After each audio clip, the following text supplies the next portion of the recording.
Okay guys, ngandang araw no. Yung vlog natin ngayon is tungkol sa dito no, Catholic Handbook of Deliverance Prayer no. So itong handbook na to is ginawa sa Manila Office of Exorcist no. So katanungan nito is nagagamit ba natin to sa mga laiko? Yung laiko means is yung mga tao na katulad natin, yung mga hindi pare, yung mga ordinaryong tao lang na as long baptized no, baptized at may confirmation yung sa sacraments natin no. So dito guys is a handbook yan. So bago kayo magsimula dito guys is kailangan na sa state of grace kayo no. So paano ba makukuha yung state of grace? Yung state of grace is nakakuha sa kailangan na receive natin yung sacrament of baptism, tapos yung confirmation, tapos noon is kailangan talaga na naka-confession tayo no. Bale, yun yung pinaka-importante no. Kasi yung confession is parang nililinis natin yung sarili no. Parang deliverance din yun na parang 1,000 deliverance na rin din yun no. At yung good confession no, yung i-confess nyo talaga yung mga occultism, yung mga superstitious belief nyo, yung mga ganon. Tapos yung pagdi-deliverance guys, kailangan bago kayo mag-deliverance, kailangan naka-practice kayo ng cares no. Yun. Confession, adoration, rosary, Eucharist, pinaka-importante. At saka sacramentals no, yung mga extension. Bakit kailangan natin ng mga sacramentals? Ano ba 'yun? Yung mga sacramentals guys is yung mga holy water, yung ganito. Yan. Holy water. Yan. Tapos oil. Yan ganyan, oil. Tapos yung asin, yung rock salt na asin no. Yan. Yung malalaki. Bakit kailangan natin ganito guys? Kasi hindi tayo pare no. Kailangan natin ng extension na mga blessed talaga, na mga holy exercise, na mga ganito. Saan ba natin nakukuha yung mga sacramentals, yung ganyan? Sa pare din, pinapabless natin. Nandito yan sa deliverance book no. Papakita ko lang. Yan. Kailangan ipababasa nyo sa mga pare no. Pag nagpapabless kayo. Yan. Kasi pang exorcism na blessing to no, yung mga ganyan. So, kahit hindi exorcism na pare, kahit ordinaryo, hindi siya exorcist na pare, lahat ng pare pwede makabless ng ganito no. As long ipapabasa niyo lang, blessing of salt, yan. Tapos blessing of water, nandyan din. At blessing of oil, no. Yung pastor hindi pwede, pare lang ng Katoliko talaga. Yung mga ibang relihiyon, hindi yun. Kasi sa Catholic talaga to. Yan, mga prayer sa Catholic. At lalo na, hindi pwede yung mga laiko, no? Yung mga katulad natin, mga layman, yung mga ganun. Pare lang talaga yung pwede na nito, no? Para sa mga exercise yung mga sacramentals nyo. Yan, gamit yan. Tapos, crucifix. Kung may crucifix kayo, mas maganda. Yan. Pag wala kayong crucifix, rosary, pwede yung rosary, no? Yung ganito na rosary. Kailangan pag rosary, no, hindi yung satanic, kailangan pag may taon ng ganito, kailangan may inre talaga, no, na nakalagay. Yun, inre, yun, ganun. Tapos tingnan nyo talaga yung rosary nyo, baka yung mga nandito, yung center medallion niya is iba na, no, deformed na. So yung mga deformed na rosary, yung mga naputol na, wag nyo na lang gamitin yun. I-surrender nyo na lang sa simbahan, no? Okay? Tapos, paano ba gamitin natin yung deliverance book? So, pag panimula nito is doon tayo sa deliverance prayer. Dito, no? Yan. Before yan is punta kayo sa page 51, no? Deliverance session. Yan, page 51. So, dito sa page 51, yan, ito yung, dito sa page 52 pala, yan. Yan, kita nyo ba? So, dito sa page 52, yan, gamit kayo ng holy water, yung ganito, na holy water. Tapos, sprinkle nyo sa paligid nyo Tapos, i-read nyo lang yung prayer. I forbid in the name of Jesus Christ any demonic interaction and communication and seal this place in the blood of Jesus. Yung ganun, no? 3 beses nyo gamitin, i-read to. I-pray pala. Oo, i-pray nyo. Panimula para wala talagang mga demonyo, no, na makakaharas sa paligid nyo, no? Kasi pag nagdi-deliverance kayo, guys, parang yung paligid nyo is parang ihaharas yung paligid, no? Parang hindi kayo i-focus. Yung parang may hangin or malalagyan yung mga gamit, yung mga ganon. So, kailangan talaga to. I forbid kayo, no? Yun yung panimula talaga. Tapos, mag-prayer for protection tayo, guys, no? Sa page 62. Yan, page 62. So, punta kayo sa page 62. Yan yung pangalawa. So, dito yung prayer for protection, no? So, dito kayo magsisimula. Lord Jesus. Yan. Tapos, hanggang sa 63. Pagtapos niyan is, ito naman yun. Yung prayer for protection for deliverance session, no? Yan. Ito. So, ito yun. Dito kayo magsisimula, page 64. Galing page 62 hanggang 64, no? Basahin nyo talaga yan. Huwag na huwag kayong magsisimula ng deliverance kapag hindi nyo nababasa to, no? Okay? Okay? Pag natapos na kayo magbasa ng prayer for protection, yan. Punta naman kayo sa prayer for inner healing, no? Yan, ganyan. So, page prayer for inner healing. Yan. Ito. Yan. Page 65. Yan. No? Ito naman yung prayer for inner healing is ginagamit na to, bali, yung patient or yung dinideliverance nyo, sila yung bumabasa, no? Pag nagsa-self-deliverance naman is ikaw yung babasa nito, no? Pag may dinideliverance kayo, kailangan within the family lang, no? Wag na magdi-deliverance ng hindi nasa family, no? Yan. Kasi may retaliation yan, eh. Pag ganyan. So, authority, ano? Kailangan may authority kayo within the family lang. At yung pinakamaganda is yung head talaga ng family. Yung mga tatay, at yung mga, kung walang tatay, si nanay, yung ganon. Pero pag wala naman, hindi sila marunong bumasa or wala silang knowledge sa ganito, pwede yung mga may knowledge, no? Basta yung pinaka-head talaga, yun yung pinaka-maganda. Kasi authority yan, eh, pag ganyan, sa mga demonyo. Pag mataas yung authority mo, is madali mo silang mapapaalis. So, bakit may prayer for inner healing tayo? Kasi kadalasan natin dito sa harassment is yung parang tinatawag nating diabolical oppression, no? So, ano ba yung diabolical oppression? Yung ginagawa tayong gago ng mga demonyo, no? Parang ginagawa tayong katatawanan, yung ganon. Ano ba yung mga nandito sa mga yung mga oppression? Tulad ng mga sakit na preternatural sickness, no? Ano ba yung mga preternatural sickness? Kasi kadalasan sa mga sakit, yung may natural cause yan, eh. May findings yung mga doktor, pero pag yung doktor walang findings is yun, preternatural sickness yun. So, harassment yun, no? Kadalasan nun is galing sa demonyo talaga. So, ano bang kadalasan nun? Yung mga cancer, yung mga ganon.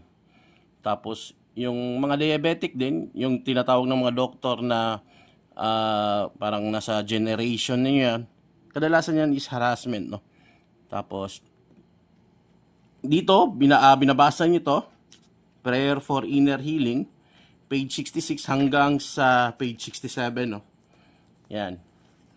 Tapos dito is, punta naman kayo sa page 68, no? So, kung makakita nyo, may table of contents tayo.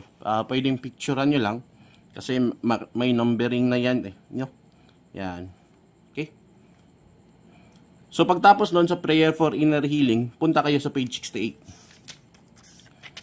Yan, 68. So dito, yung babasahin nyo lang is ito yung dito, yung breaking, no? Yung parang renouncing, no? Magre-renounce ka. So, bakit may renouncement? Para madaling ma-atake yung demonyo, no? Madali nating mapapaalis. Kasi parang nagre-renounce ka talaga sa mga kasalanan, no? Yung katulad nito, practice mga occult, tapos pwede nyo rin ilagay yung mga superstitious beliefs nyo, yun, mga occult practices, yung mga ganon. So, basahin nyo lang, i-pray nyo lang, in the name of Jesus, I renounce my occult practices, occult rituals, superstitious beliefs, superstitious rituals, yung mga ganon. Tapos, I repent and ask to be forgiven. And I choose you, Jesus, as my only Lord and Savior. Yan, no? 3 times yan, no? Yan. So, ano ba yung mga pwede mo yung pang-renounce? Yung mga kasalanan, yung mabibigat na talaga ng mga kasalanan, no? Yung mga mortal sin, pwedeng i-renounce nyo yun, no? At yung mga habitual na mga sin, no? Yung mga kasalanan na laging ginagawa natin, katulad ng palaging nag-iinom, oh, pwedeng i-renounce nyo yan. I renounce yung pag-iinom, palaging nag-iinom ko, para matanggal talaga, no? Kasi yung pag-iinom, harassment yan, eh. Diabolical obsession yan. No-obsess ka na palaging uminom, yan, nakakasira din ng kalusugan, no? At yung financial talaga, yung number 1. So, bago yun, mag-renounce ka. Tapos sa renouncement, punta ka sa page 69.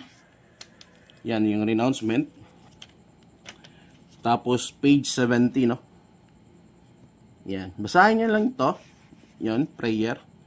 Act of the consecration. Dito, galing, Sacred Heart of Jesus. Consecration. Tapos hanggang dito sa yan, renewed baptism. Yan, kailangan talaga yan, no? I-renew yung baptism nyo. Tapos, yan, Immaculate Heart of Mary. Yan, basahin nyo din to sa page 74. Hanggang Memorer, no? 75. Yan.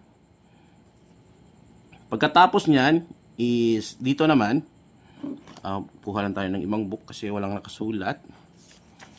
Page 76. Okay.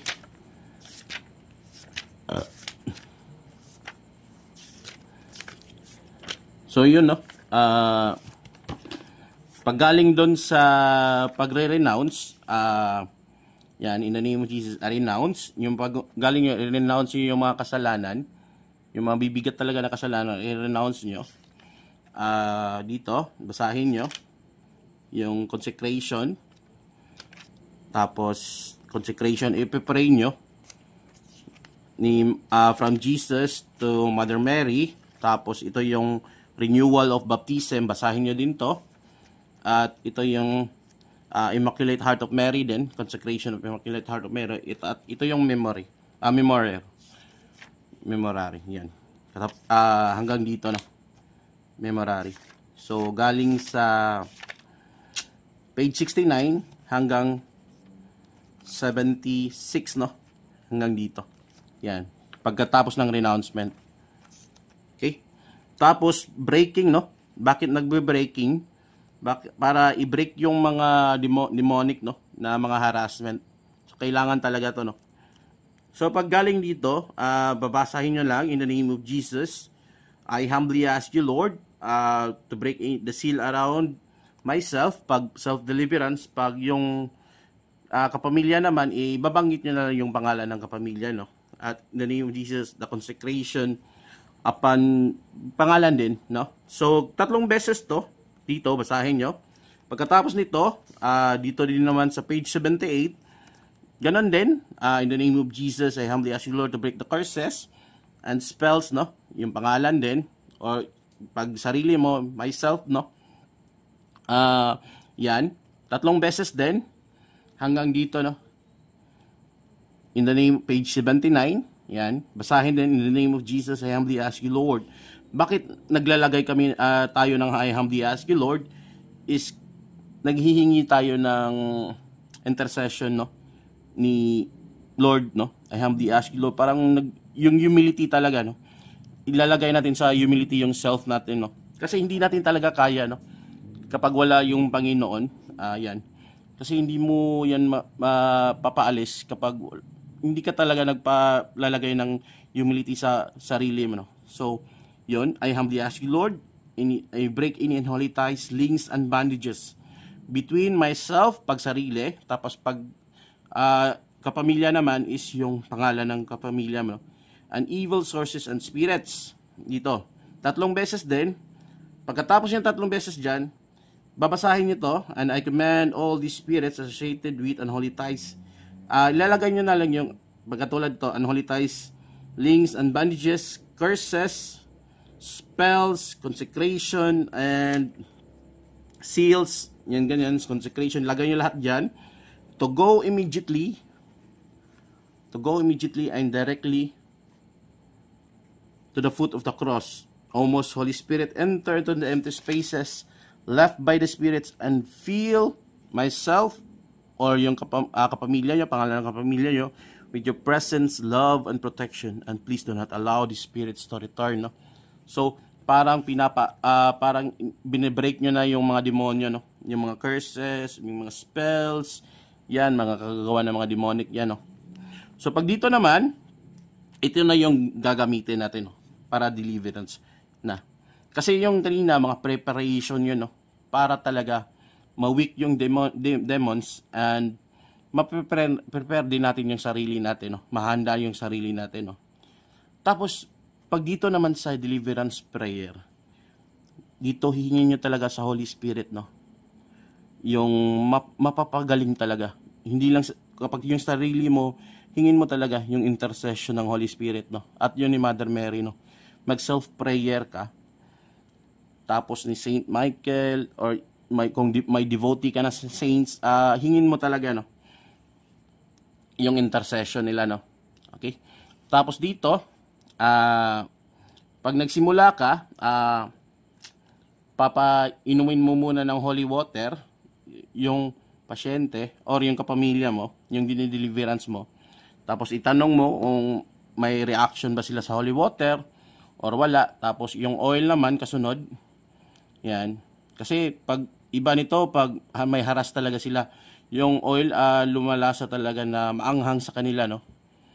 Tapos naman yung asin is mapait sa kanila pag may harassment talaga sila, no? So doon pa lang malalaman mo na harassed sila or hindi, no? Pero may iba naman hindi nagre-react sa mga sacramentals. Dito naman sila nagre-react sa prayer, no? Pag sa deliverance na, no? So dito, in the name of Jesus of Nazareth, through His tremendous power as God, and through His most powerful and salvific name, I rebuke, repudiate, bind, and cast out all evil spirits. So, pag dito na, ilagay mo yung mga spirits, no? Yung mga evil spirits. Like katulad nilang Lucifer, yung mga Satan, Beelzebub, tapos yung mga Asmodeus, yung mga pangalan ng mga demonyo, no? Ng mga harassment, yung mga spirit of divination, spirit of generational spirits, spirit of ancestral spirits, yan yung mga kadalasan, no? Kasi nakukuha talaga natin yung mga kaparusahan ng mga kasalanan nila, no? Lalo na pag yung mga generation natin is may marami talagang nagawa ng mga kasalanan, yung mga parusa niya nakukuha talaga, no? Parang nasusunod na mga anak at yung sa mga apo din, yan, generational, no? So, yan, tinatanggal natin, pinapaalis natin generational spirits, unclean spirits. Pag may kulam naman, yung mga ganon, spirit of kulam, yung ganon. Tapos, kapag may mga spells, ilagay nyo lang dito. Tapos, pwede din yung mga sakit, tulad ng cancer, spirit of cancer, no? Ilagay nyo. Kahit nga yung mga sakit ng ngipin, sakit ng ulo, lagay nyo. Kasi may iba kasing tao, kapag nagro-rosaryo sila or pumupunta ng simbahan, sumasakit yung tiyan nila or yung ulo nila or yung ngipin nila. Pag pumupunta lang naman, or parang nagro-rosaryo sila, yung ganon. Spirit of dryness yan, no? Yung dryness of prayer, yung ganon. So, lagay nyo dyan, yung mga spirit na naghaharas sa inyo.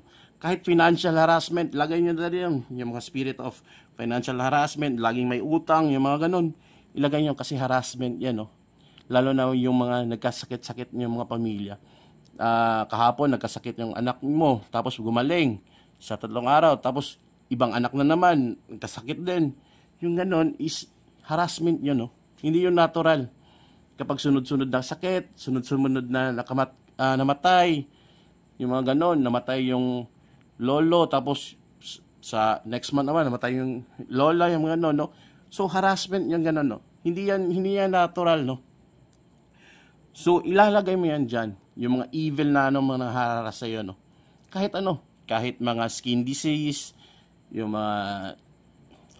Kasi ganito yung explanation yan, eh. Yung mga sakit is hindi sa galing sa Panginoon talaga yan. Galing yan sa demonyo. Kasi yung Panginoon, hindi talaga nagbibigay ng sakit, no? So, lahat ng sakit, lahat ng mga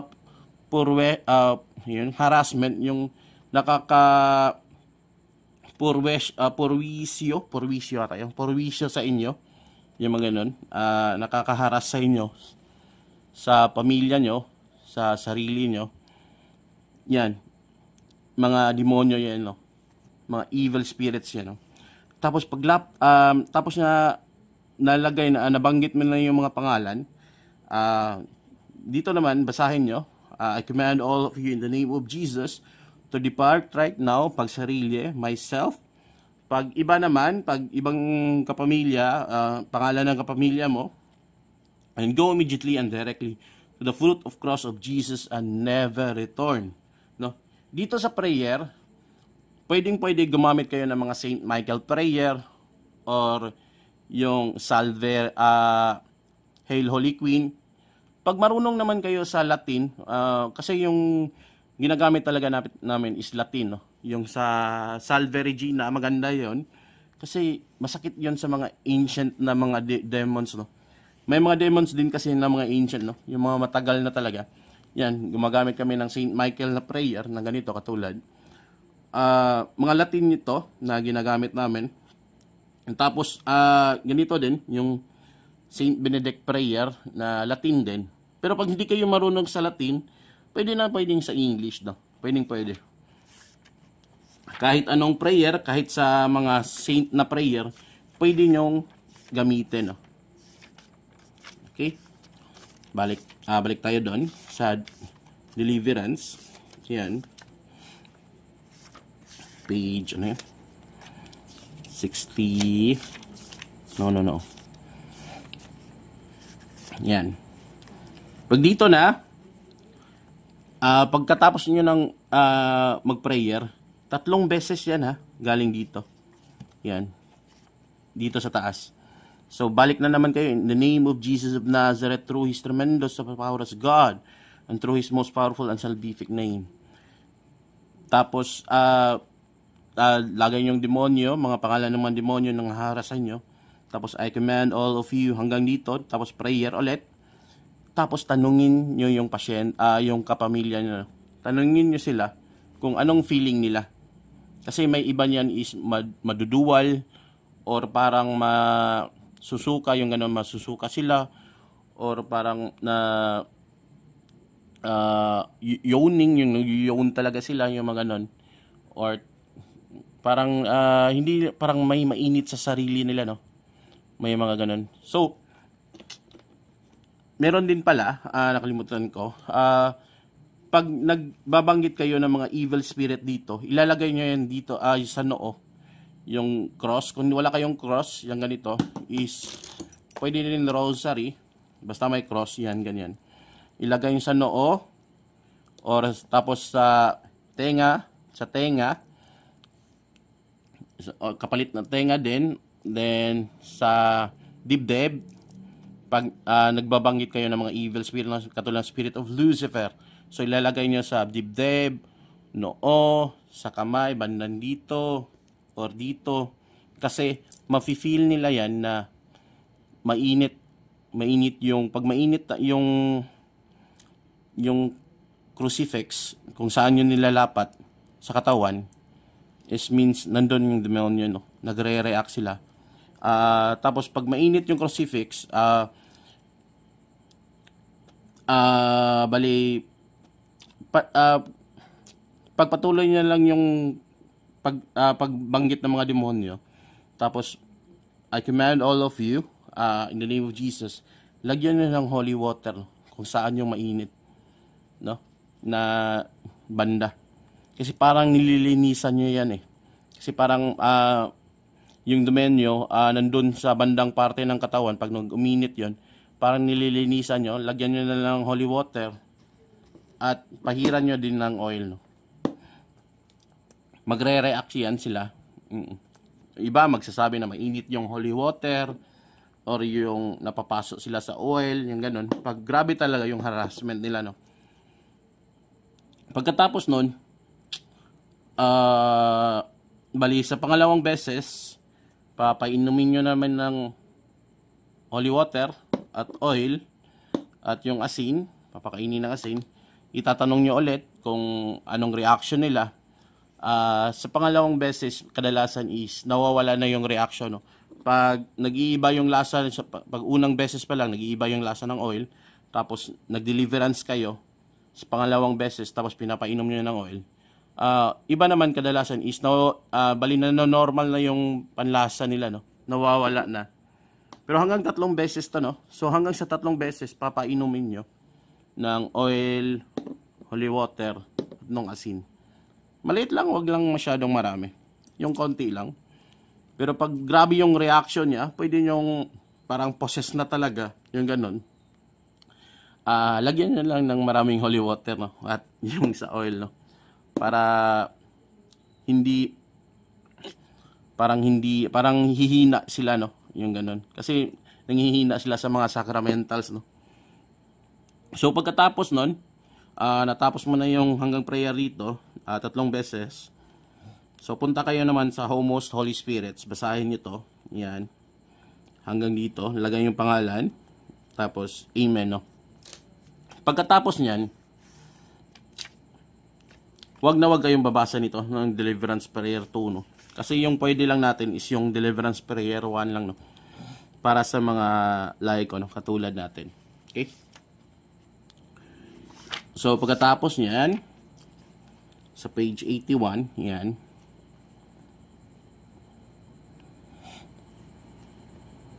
Punta kayo sa Healing Body and Mind, no? Spirit. Page 95, yan. Kadalasan pag may sakit, yung mga ganon, pinipray nyo yan, no? So, kapag ikaw yung nagdi-deliverance, ikaw yung babasa nito, no? Yan, Dear Lord, I know there is no sickness. Yan, lagay nyo pangalan din.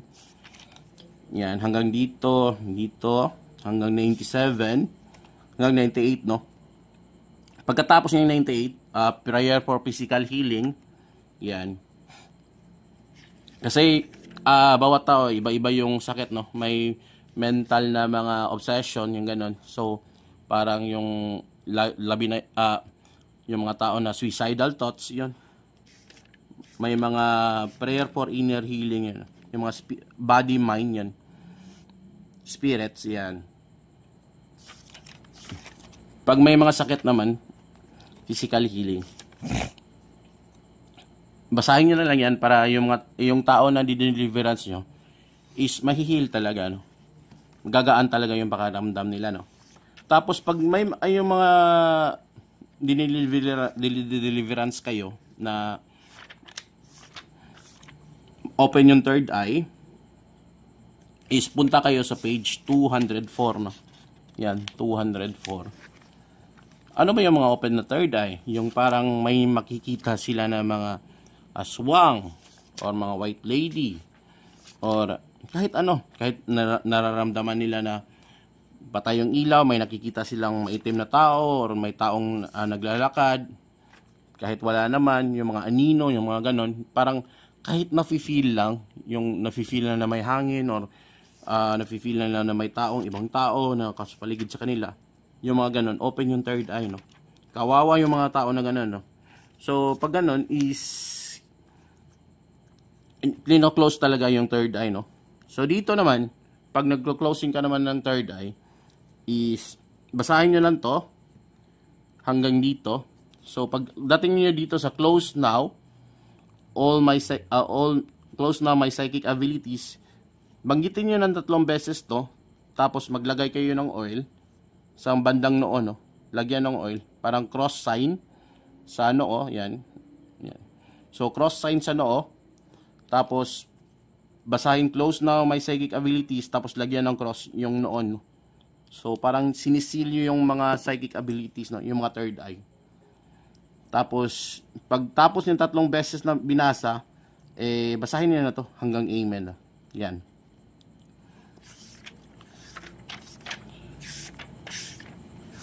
Pag yung tao naman is palaging kahit dinideliverance niya, open pa rin yung third eye, i-deliverance niya ulit. Kasi hindi naman talaga magic to, no. Hindi katulad ng albularyo, no, na isang deliverance lang, ma-okay ka na. Hindi ganun, no. Process talaga to, no. Kasi pag nagdi-deliverance kayo yung tao namang dinideliverance nyo or yung sarili, no, kailangan talaga na mag-commit sila sa Panginoon, no? Bumalik sila sa Panginoon talaga. Yung parang confession din, tapos Eucharist, tapos rosary din, no. Yung ganun. Balik talaga sa Panginoon pag ganun. Tapos noon is cleansing prayer, no. Mag-cleanse ka. Before ka mag-cleanse, pwede ka naman maglagay ng intercession, no, sa mga angels. Yan, ganun. Saint Michael prayer. Ito. Pero pag wala namang third eye yung tao, pag tinanong mo, wala silang third eye, hindi open yung third eye nila, mag-intercession ka na lang for Saint Michael prayer. Yan. Saint Michael, yan, Saint Gabriel, Saint Raphael for healing, yan. Tapos, may Mother Mary din. Yan, Saint Michael. Yan. Pili ka lang. Daming prayer kasi dito, na. May Mother Mary din, no. Yan, Saint Michael. Tapos ito yung kang Mother Mary 154. Yan. Tapos yung Saint Michael naman is 138. Yan. 3 Saint Michael yan. Tapos yung kang Mother Mary naman is 3 din. Tulad din ata. Yan. Blessed Virgin Mary, no. 154. Tapos Blessed Virgin Mary din. Yan, intercession, no. Okay. Pag devoted kayo ng mga saints, pwede kayo mag-intercession din ng mga saints, no. Yung mga Saint Charbel or Saint Benedict.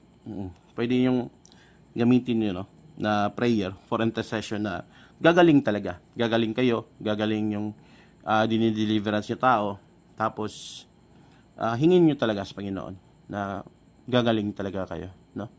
Yung mga harassment na katulad ng financial harassment, yung mga utang na ganun, is magkakaroon talaga ng peace, no? Peace of mind, yan. Hindi nababayaran yan, no? Yung mga peace of mind. Tapos nun, pag deliverance is cleansing prayer. Yan. Cleansing prayer naman is hindi talaga kayo pwedeng aalis na walang cleansing prayer. Kailangan na kailangan talaga to. Kasi may retaliation talaga yung demonyo, Magagalit talaga yan, Pero wag kayong matakot kasi nandyan si Lord, no? Hindi tayo papabayaan yan. So ito, cleansing prayer, page 100, Heavenly Father, hanggang page 101, no? So pagtapos nito ng amen, maglagay ka lang yun ng holy water sa sa bandang ulo nyo. Lagyan nyo ng holy water, sprinkle nyo lang, tapos parang cleansing yun. Parang ganun, cleanse nyo yung sarili nyo. Or yung taong dinideliverance nyo. Or kapag marami kayo sa within the family, tapos isa lang yung dinideliverance, kailangan talaga yung lahat ng tao na nandun is cleanse talaga, no? May cleansing prayer talaga. Okay? So, ganun yung paggamit ng deliverance book. Yan. Kung may mga katanungan kayo, comment nyo lang para masagot natin kung paano yung ginagamit to. At anong mga kailangan gawin, no? Kasi hindi basta-basta to, no? Pero ito yung pinakamagandang gamitin, no, na prayer kapag yung demonyo is naghaharas talaga sa atin, no? Okay? Sige. Thank you. At please like and subscribe naman dyan, no? Sige, kita-kita tayo. Bye-bye.